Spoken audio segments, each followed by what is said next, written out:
এক নায়িকা সে কিচ্ছু মানে না, যাকে তাকে খুন করে ফেলতে পারে। আমি সেখান থেকে মানবিক মর্যাদায় ফিরতে চেয়েছি, মরে গেলেও আমি আমার মর্যাদা চেয়েছি। চট্টগ্রাম প্রেস ক্লাবের সহযোগিতায় জুলাইয়ের সামাজিক চুক্তি জুলাই সনদের জরুরত শীর্ষক মতবিনিময় সভা আয়োজন করেছে জুলাই নেটওয়ার্ক। গতকাল শনিবার চট্টগ্রাম প্রেস ক্লাবে জুলাই বিপ্লব স্মৃতি হলে এই আয়োজন করা হয়। সভায় দেশের বিভিন্ন রাজনৈতিক দল, নাগরিক সংগঠন, সাংস্কৃতিক জোট, পেশাজীবী এবং সাংবাদিকরা অংশগ্রহণ করেন। মতবিনিময় সভায় শুরুতে জুলাই নেটওয়ার্কের পক্ষ থেকে অধ্যাপক মাসুদুর রহমান স্বাগত বক্তব্য রাখেন। জুলাইয়ের সামাজিক চুক্তি ও জুলাই সনদের জরুরত বিষয়ে প্রস্তাবনা পাঠ করেন ওমর ফারুক আবির। রয়ে গেছে যারা সারা জীবনের জন্য আর স্বাভাবিক জীবনে ফিরে আসতে পারবে না। সভায় বক্তব্য রাখেন চট্টগ্রাম প্রেস ক্লাবের সদস্য সচিব জাহিদুল করিম কোচি, বিএনপির আন্তর্জাতিক বিষয়ক উপকমিটির সদস্য ইশরাফিল খসরু, হেফাজতে ইসলাম বাংলাদেশের যুগ্ম মহাসচিব আজিজুল হক ইসলামাবাদী, চট্টগ্রাম মেট্রোপলিটন সাংবাদিক ইউনিয়নের সাধারণ সম্পাদক সালেহ নোমান, চট্টগ্রাম বিশ্ববিদ্যালয় যোগাযোগ ও সাংবাদিকতা বিভাগের সহকারী অধ্যাপক আর রাজি, গণ অধিকার পরিষদ চট্টগ্রাম মহানগরের সাধারণ সম্পাদক মোহাম্মদ ইউসুফ সহ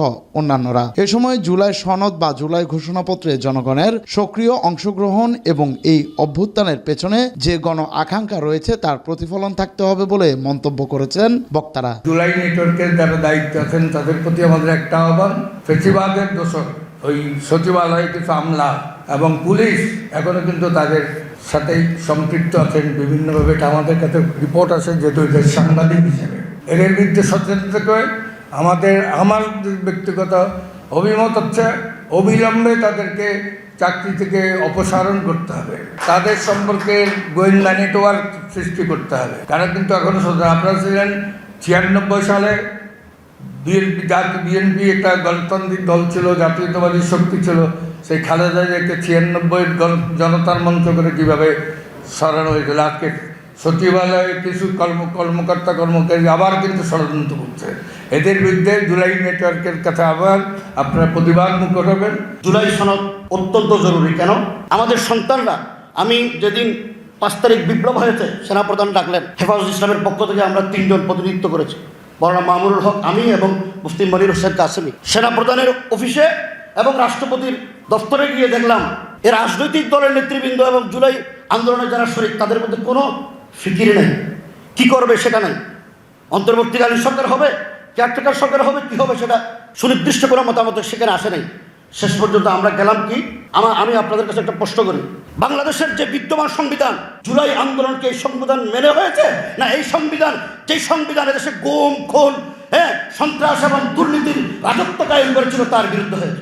এই সংবিধানকে না মেনেই তো আমাদের সন্তানরা আন্দোলন করেছেন। যদি এই সংবিধানকে মানা হতো তখন একটা কেয়ারটেকার গভর্নমেন্টের অন্তর্বর্তীকালীন সরকারের কথা আসতো। এই সংবিধানকে মানা হয় নাই বলে জুলাই আন্দোলন হয়েছে। সংবিধানকে দোহাই দিয়ে যদি আমি আবার সেই পূর্ণ তরিকায় সিস্টেমে চলে যান, দেশে আবার নতুন জুলাই সনদ হবে কিভাবে? সংবিধান বিদ্যমান রেখে এই দেশে জুলাই সনদ হতে পারে না।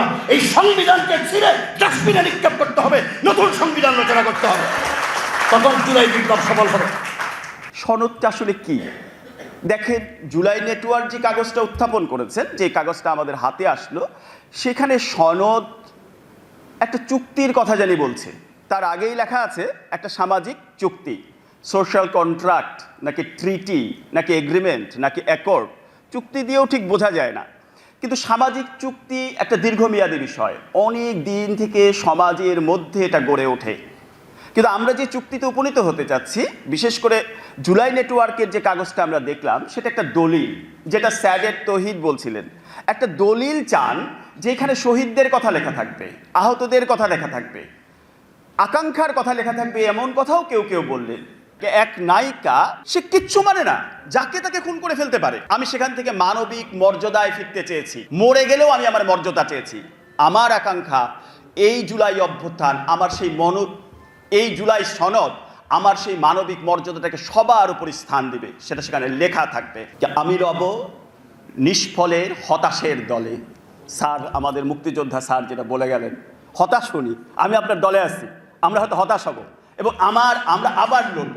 এটাই হচ্ছে আমার কাছে জুলাইয়ের স্পিরিট, বারবার লড়াই করা। মতবিনিময় সভায় বক্তারা জুলাই অভ্যুত্থানকে রাষ্ট্র পুনর্গঠনের এক ঐতিহাসিক সুযোগ হিসেবে চিহ্নিত করেন। কার্যকর ও জবাবদিহিমূলক রাষ্ট্র গঠনের জন্য জুলাই সনদ প্রণয়ন কতটা অপরিহার্য তা ব্যাখ্যা করা হয়। বক্তারা মত দেন, এই সনদে জনগণের সক্রিয় অংশগ্রহণের এবং এই অভ্যুত্থানের পেছনে যে গণ আকাঙ্ক্ষা তার প্রতিফলন থাকতে হবে জুলাই সনদ বা ঘোষণাপত্রে। রয়ে গেছে যারা সারা জীবনের জন্য আর স্বাভাবিক জীবনে ফিরে আসতে পারবে না। জুনায়েদ হাসান, সময় নিউজ, চট্টগ্রাম।